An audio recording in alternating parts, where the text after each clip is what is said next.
Hi, good evening, everybody. My name is Dr. Clarkson, and I am making this video to show you how to create a graph and a chart really easily through Excel.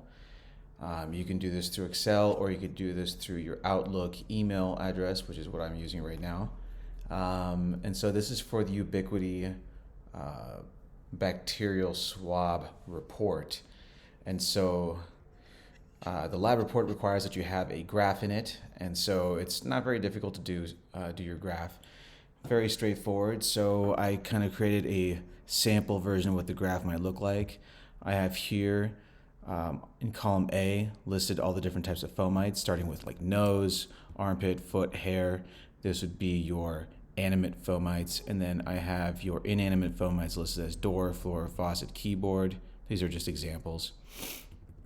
And then these are a couple different criteria that I have listed. One might be different types of sizes and shapes, and then colors. There might be other options as well, but let's just try to keep it as simple as possible. So I just came up with these arbitrary numbers. Like for instance, from the nose swab, you might have had two different types of sizes as a result. You may have had two different types of shapes as a result, or you might have had just one different type of color as a result from those two different types of organisms. So for instance, it might have been like a plain beige color, so you'd just say one type of color. Take, for example, maybe foot, you might have had three different types of sizes, maybe a couple different types of shapes, but you might have had two different colors. Maybe, for instance, you had a beige color or hypopigmented, and you might have had something else that was in there, like maybe something that was like a yellow color. But all I care about is that you had different types of colors in there, and you just quantify it. You don't specify the type of color it was, just the quantity. So if you had like one beige colony and then a yellow colony, just say 2. If you had a beige colony, a yellow colony, and like a red colony, I would make that number into a 3. And so now you see that changed the bar graph right there.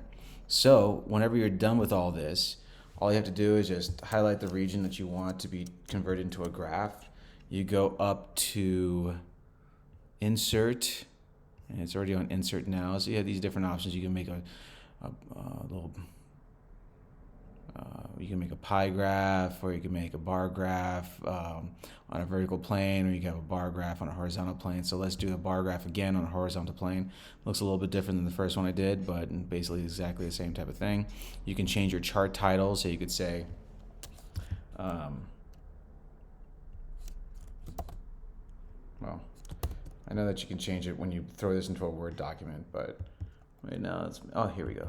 So you could say like Ubiquity fomites swab results or something like that. It doesn't really matter. But anyways, yeah, so now you see you have nose here on the x-axis, armpit, foot, hair, door, floor, faucet, keyboard, and then over here you have just the quantified values. And this is the chart that you would just hit, Command C, Control, to copy and paste that into your results page on your lab report. So with that being said, I hope this video helped, and if you have any other questions, feel free to shoot me an email or a message through Halo. But this basically is all I'm asking for the purpose of this specific lab report. Cool. Good luck. Cheers.